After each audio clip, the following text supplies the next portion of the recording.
ব্যাস দিরা তো আমার ভাবটা নষ্ট করে। আশ্চর্য! ওরে গলদপুরের বলদ নরা, ওই সারস সরোবরের দেবী জবা ফুল কেন দিতে যাবে আমায়? ঠিক আছে ঠিক আছে। কালীবাড়ি ওটা কি ফুল ছিল? দেখলি দেখলি পাঁচু, নরা সেই তখন থেকে সেই ফুলটার পেছনেই পড়ে আছে। আরে ওটা ছিল একটা স্বর্গীয়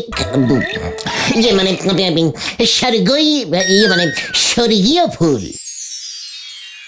বুঝতে পেরেছি, ওই ফুল দিয়েই এই কেটলিতে চা তৈরি হলো। ওরে নরা নরা, না না না, দেবীর কথা মতো ওই ফুলের মধ্যে যে বীজ ছিল, সেই বীজ মেটলি সাহেবের বাড়ির উঠোনে ছড়িয়ে দিলাম।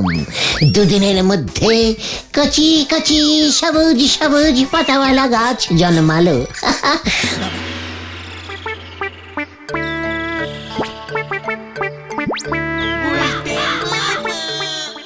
এ গুলটে মামা, তুমি না আমাদের লিডার? ওঠো, জাগো, প্রতিবাদ করো। ওই হেড স্যার আমাদের আড্ডা মারার অধিকার কেড়ে নিতে চাইছেন। আমার বাবাকে এসে বলে গেছেন এইখানে যেন আমাদের আড্ডা বন্ধ হয়। হ্যাঁ গুলটে মামা, আমার বাবাকেও হেড স্যার কড়া রিপোর্ট করেছে আমাদের নামে, আর বলেছেন এই গলদপুরে উনি আমাদের আড্ডা বন্ধ করবেন। ছোট ছোট ছেলে পুলেরা নাকি আমাদের জন্য উচ্ছন্নে যাচ্ছে। আমরা তাহলে এবার কোথায় যাব গুলটে মামা? ওই হেড স্যার আমাদের আড্ডা বন্ধ করতে চায়, এত বড় সাহস! বাঙালির এই আড্ডা শিল্পকে চৌপাট করার ষড়যন্ত্র। কারার ওই লৌহ কপাট ভেঙে ফেল কর রেলপাট। পাঁচু, ঘোতন, ভেন্ডি, হেড স্যারের আড্ডা বন্ধ ষড়যন্ত্রের প্রতিবাদে এই আমি বাঙালির আড্ডা বাঁচাও আন্দোলনের ডাক দিলাম। কোথায়? তোমার ডাক তো শুনতে পেলাম না গুলটে মামা। ঘটন, মাউথ সামলে টক্কর। বাঙালির আড্ডা বাঁচাও আন্দোলনের নেতা হলাম আমি।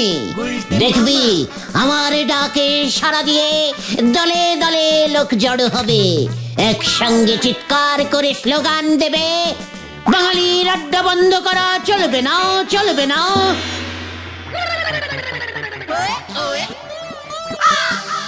কিরে, তোরা বলবি তো নাকি? চলবে না, চলবে না। বাঙালির আড্ডা চলছে, চলবে, চলছে, চলবে। এই তো এই তো তোরা শিখে গেলি। ব্যাস দেখবি এবার কি হয়। কি হবে গুলটে মামা? হাজার হাজার লোকের মিছিল এগিয়ে চলবে হেড স্যারের ওই স্কুল বাড়ির উদ্দেশ্যে। সামনে আমি, গলায় ফুলের মালা, দুপাশে তোরা। উফ, কি দৃশ্য! তারপর যদি বলহরি দ্বারকা চলে আসে, মিছিলে যোগ দিতে, মিছিল ভঙ্গ করতে, পুলিশ হারে রে রে রে রে রে রে করে লাঠি চার্জ করে। দিকে দিকে তোমার নাম ছড়িয়ে পড়বে গুলটে মামা। উফ, কি দারুণ হবে! পরের দিন খবরের কাগজে তোমার ছবি বেরোবে গুলটে মামা। লেখা থাকবে, বাঙালির আড্ডা বাঁচাও আন্দোলনের নেতা গ্রেপ্তার, গ্রেপ্তার, গ্রেপ্তার। মানে তাই বুঝি? মানে আন্দোলন শুরুতেই এত ছড়িয়ে দিয়ে লাভ নেই, বুঝলি? আসলে ওই হেড স্যার তো একা মানুষ, তার বিরুদ্ধে খামোকা এত মানুষকে জড়ো করা বুদ্ধিমানের কাজ হবে না। Planning change. প্ল্যান চেঞ্জ মানে আন্দোলন, মিছিল এসব হবে না? নো নো মানে না, আমি মুখ টু মুখ লড়বো। মুখ টু মানে তুমি হেড স্যারের সঙ্গে ফেস টু ফেস লড়বে? কিভাবে? ওরে গলদপুরের বলদ ছেলের দল, হেড স্যার আমাদের আড্ডা বন্ধ করতে চাইছে, আমরাও এবার হেড স্যারের আড্ডা বন্ধ করব। কিভাবে গুলটে মামা? হেড স্যারের একমাত্রম আড্ডাস্থলম কোথায়? হেড স্যারের আড্ডাস্থল নড়ার চায়ের দোকান। ওহে ভাইটুগণ, কাছে আয়, শোন মাই প্ল্যানিং।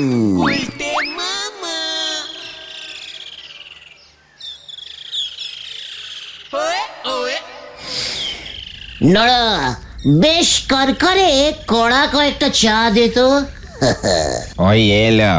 চা তো আজ হবে নে। চা হবে না মানে? ওই হেড স্যার নটু বাবুর কড়া হুকুম, এমনকি আমার দোকানে বসি আড্ডাও মারতে দেওয়া যাবে নে। কেন কেন কেন? কারণ যে দোকানে হেড স্যারের মতো মানিগণ্যি লোক চা পান করেন, সেখানে তোমাদের গুলটে মামার মতন এমন নন্দ ভণ্ড নোকের জায়গা হতে পারে নে। আর যদি আমরা হেড স্যারের কথা না মানি? তাহলে ওই দারোগা বলো হরিবাবুরে দে, দোকান শুদ্ধ আমার জেলে পুজবে বলে দেছে। কি? মানে ছি ছি ছি ছি ছি নারা, তুই শেষ পর্যন্ত ওই ফুটো দারোগা বলো হরিবাবুকে ভয় খেলি? কি তুমি দারোগা বাবুরে ফুটো বললে? তালি পারে তো তোমাদের চা তো আর দেবই নি। দারোগা বাবু যদি শোনে তুমি আমার দোকানে বসে তেনারে ফুটো দারোগা বলেছো, তালি পারি আমার সঙ্গে তোমারেও কিন্তু ওই গারদে ঢুকই দেবে, এই তোমারে আমি বলে দিলুম। মানে বুঝলি পাঁচু, চল আজ আজ যাই, পরে আসবো। ও গুলটে মামা, তাহলে আমাদের প্ল্যানটা? মানে রাইট, কিন্তু ঘটনটা এখনো আসছে না কেন? কি এমন ফুসফুস করতেছ গো তোমরা? একে তো বিক্রি বার্তা কিছুটি নি, তার উপর তোমরা এসে ঝামেলি করতেছ। নো ঝামেলা নরা, আমি স্বয়ং এই গুলটে চরণ গুহ থাকতে তোর কোনো চিন্তা নেই রে। চিন্তা নেই? চা খেয়ে তো জীবনে পয়সা করি দেওয়ার নাম করনি। এখনো পর্যন্ত 371 কাপ চায়ের দাম বাকি পড়ে আছে, চিনতে হবে নি আবার। টাকার বদলে আমি আজকে তোকে একটা অদ্ভুত জিনিস দেব রে নরা। কি অদ্ভুত জিনিস দেবে শুনি? বাঁশ? ওরে বাস না রে নরা, এই যে গুলটে মামা এনেছি। ও দে ঘটন, নরাকে আজ একটু নাড়িয়ে দি। এই নে নরা, আমি তোকে আমার অতি প্রিয় কেটলিটা চিরদিনের মতো দিয়ে দিলাম। আরে কি মুশকিল, তোমার কেটলি নে আমি কি করবো শুনি? আমার নিজেরই কত কেটলি আছে। ওরে নরা, তুই তোর কেটলি সরা, আজ থেকে তুই এই কেটলিতে চা কর, তোর ভাগ্য খুলে যাবে রে।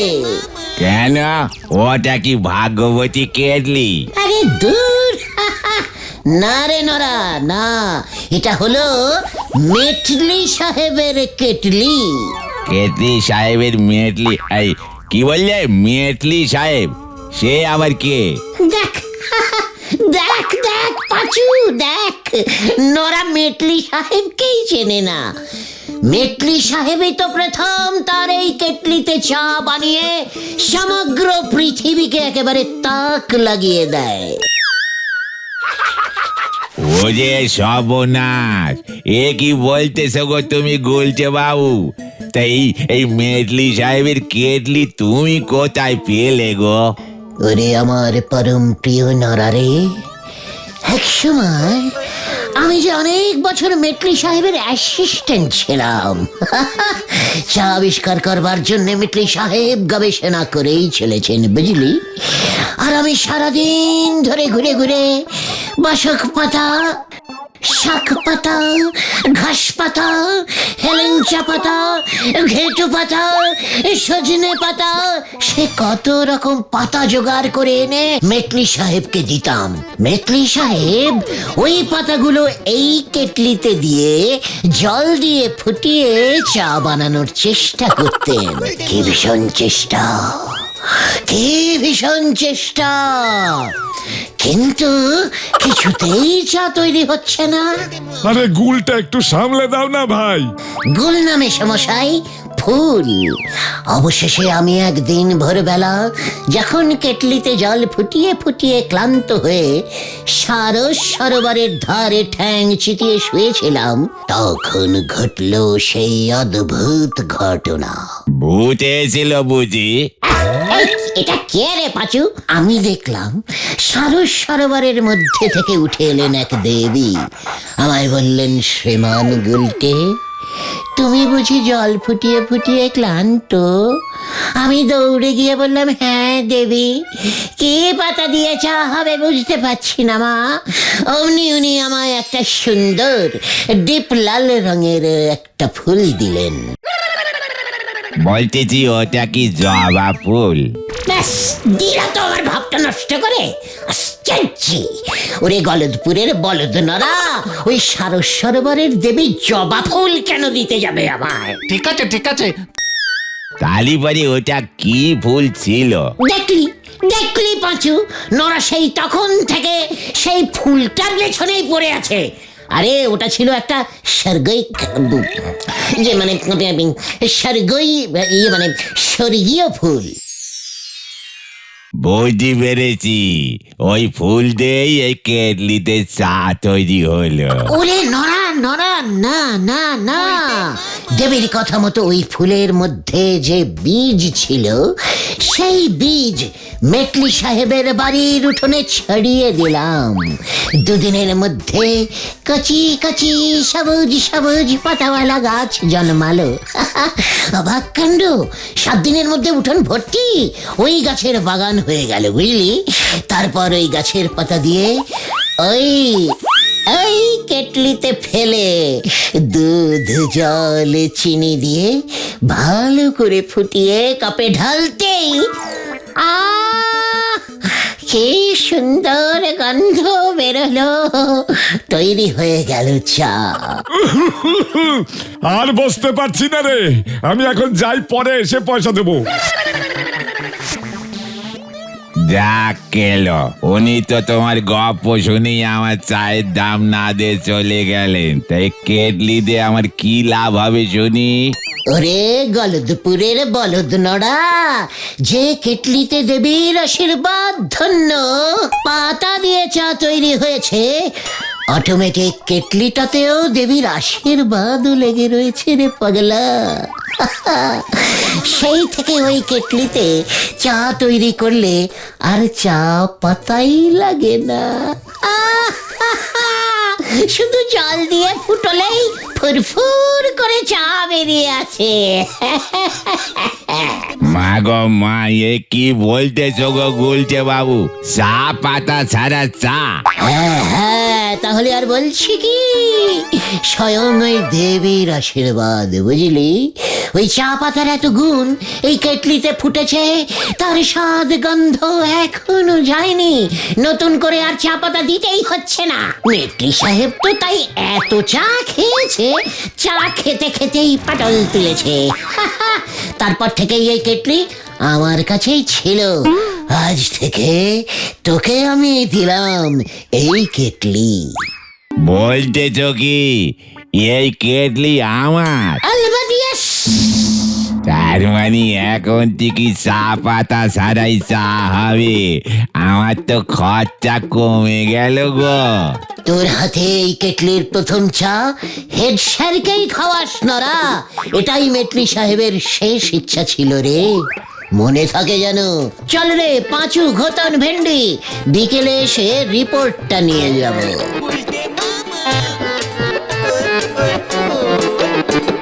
মেটলি সাহেবের শেষ ইচ্ছে? এই খেয়েছে মেটলি সাহেব আমাদের হেড স্যার নটু বাবুরে চিনলো কেমন করে?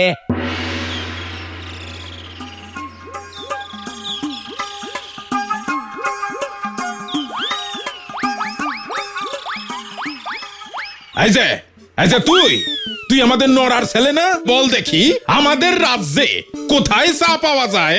ইয়ে মানে চা কোথায় পাওয়া যায়? চা কোথায় পাওয়া যায়? হত সারা, লজ্জা লাগে না? বাবার চায়ের দোকান, অথচ চা কোথায় পাওয়া যায় সেইটা জানো না? কিন্তু প্রথম চা কোথায় তৈরি হয়েছিল সেটা জানি স্যার। তাই বুঝি? বল দেখি তাহলে। মেটলি সাহেবের কেটলিতে। ওই কেটলিটা এখন আমার বাবার কাছেই আছে স্যার। হ্যাঁ। নোরা!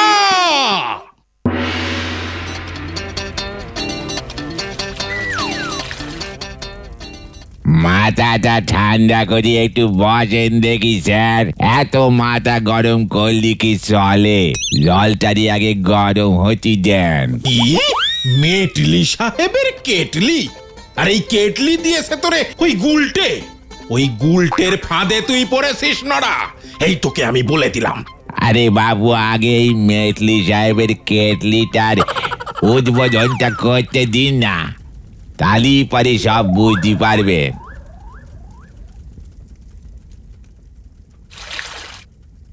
এই দেখে, এই যে সাদা জল দিচ্ছি বেরুলো লাল জল, ইয়ে মানে লাল চা। আচ্ছা, এতদিন ধরে তুই চা বানাচ্ছিস, চা কি কখনো উরম লাল হয় রে হতচ্ছাড়া? হয় না সে তো জানি, কিন্তু এ তো আমাদের সাধারণ চা নয়, ওই সারস সরোবরের দেবীর লাল ফুলের চা বাবু, লাল তো হবেই। আপনি একটিবার খেয়ে দেখেন না বাবু। ইয়ে মানে নড়া, এই চায়ের জন্য তুই কি পয়সা নিবি? কি যে বলেন বাবু, মেটলি সাহেবের কেটলির উদ্বোধনী চা বাবু, পয়সা নেন নিজের না জাদি কি করে নেন বাবু, এক চুমুকে খেয়ে বলেন দেখি কেমন খেতি হয়েছে। এত করে যখন বলছিস দে তখন।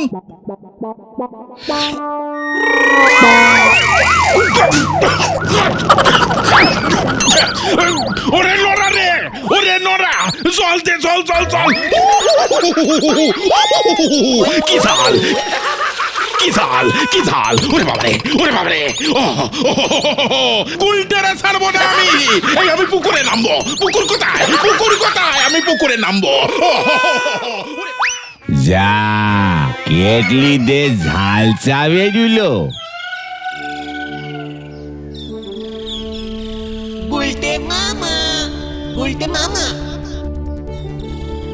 তুমি এত চিন্তা করো না গুলটে মামা, তুমি দেখো ভেন্ডি এখনই সুখবর নিয়ে চলে আসবে। পাঁচু ঠিকই বলেছে গুলটে মামা, আমি তোমার কথা মতোই গুনে গুনে 15 চামচ গুঁড়ো লঙ্কা কেটলির ভিতরে ছড়িয়ে রেখেছিলাম।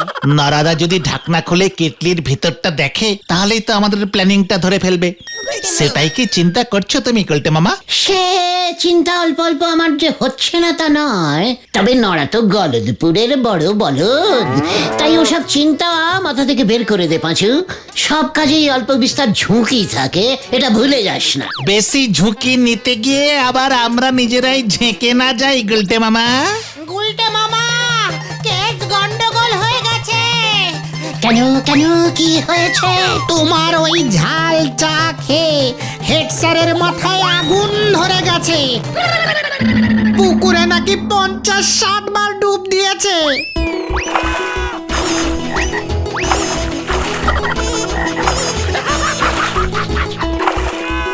তারপর সোজা থানায় দারোগা বলহরি বাবুর কাছে তোমার নামে নাকি বেশ কড়া করে রিপোর্ট করেছে।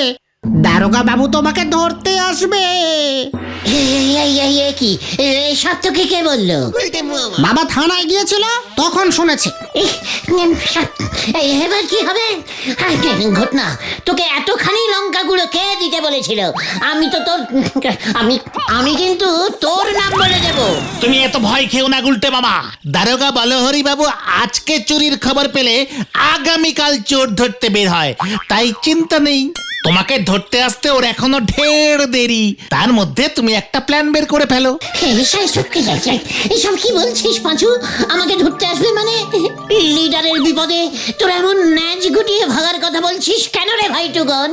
শোনো গুলটে মামা, সন্ধে নেমে আসছেই, তুমি বরং আজ রাতটা সোজা আমাদের স্কুলের দারোয়ান রামশরণদার ঘরে গিয়ে লুকিয়ে থাকো, ও তোমাকে খুব ভালোবাসে।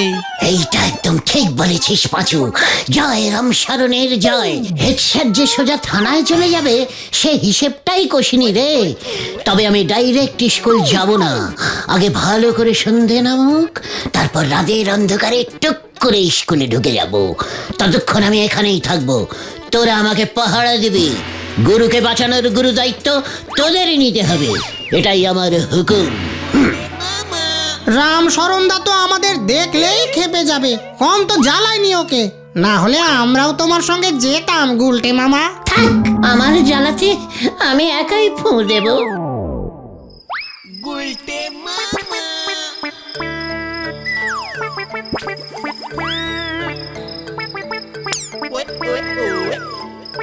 একই ওই ঘরে আলো জ্বলছে কেন? রামশরণ কি ওই ঘরেই আছে?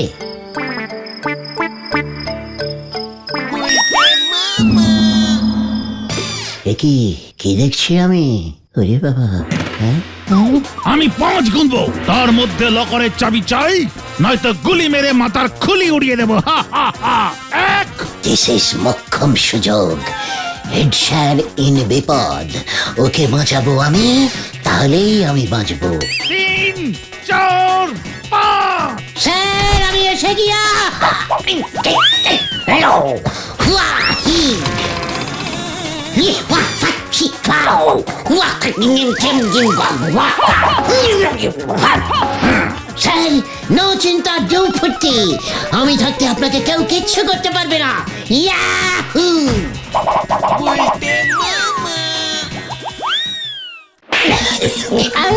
ওরে বাবা, আমি কি করলাম স্যার? হত সারা উজবুক, স্কুলের অ্যানুয়াল প্রোগ্রামের নাটকের রিহার্সালটাও তুই ভন্ডুল করলি। সকালে তুই ঝাল চা খাইয়েছিস, আর এখন এই রাতে তুই এখানে এসে গন্ডগোল বাঁধালি। তো কেস ঘুরে গেছে। তোকে বল হরি দারোগা খুঁজছে, তোকে কিন্তু ও ছাড়বে না। আমিও ছাড়বো না ওকে। চাচা, আপন প্রাণ বাঁচা, বাঁচাইয়ে, বাঁচাইয়ে, বাঁচাও, বাঁচাও, বাঁচাও। ইয়া বাঁচাইয়ে, বাঁচাও।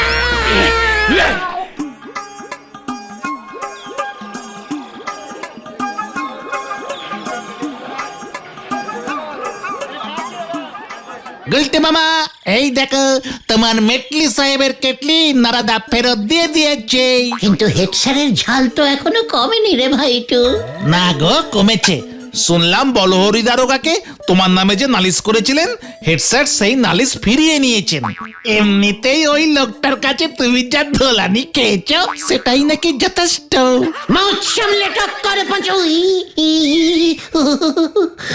আমি ধোলানি খেয়েছি মানেটা কি? আমি তো ইচ্ছে করে ধোলানি ইয়ে খেয়েছি। ভুলে যাস না, লোকটা আমার পেছনে অনেকটা দৌড়েছিল, তার উপরে হেড স্যারের লোক। আমি যদি উল্টে লোকটাকে ধোলানি পেটাতাম, আমাদের হেড স্যারের অপমান হতো না। যতই হোক, নটুবাবু তো আমাদের সকলেরই একদিন হেড স্যার ছিল রে, তার তো একটা সম্মান আছে নাকি? তাই তো আমি ও ও ও ও বাবা গো। জয় গুলটে মামার জয়। ওরে, এটা হলো গুলটের প্যাঁচ, এক ম্যাচেতেই সবাই হয় ঘ্যাচ।